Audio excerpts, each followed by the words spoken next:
Hi guys, welcome back with me again in the channel. On today's tutorial, I'm going to show you how you can make some changes or edit your pie chart in a Google Docs.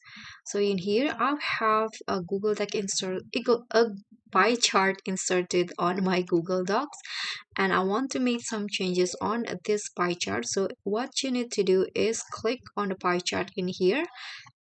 So my chart is actually created on the Google Sheet. So this is a link chart.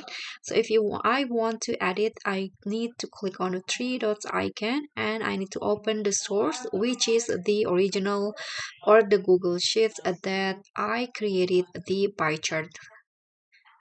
So it will be open like this.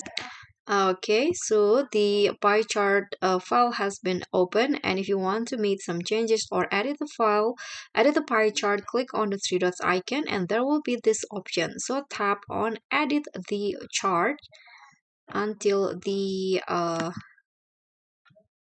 right panel open. Just click again.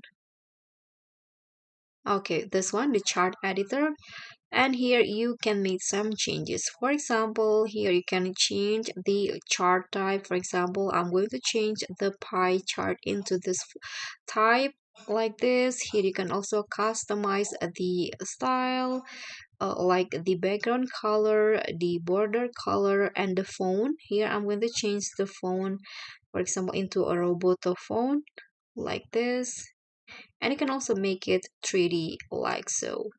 So if you're done, just close it and close the Google Sheets. And after that, in the Google Docs, you need to click on Update and just wait. Just like that, the pie chart has been changed following the Google Sheets. So thank you so much for watching. Don't forget to like, comment, and subscribe. Also click on the thanks. Bye.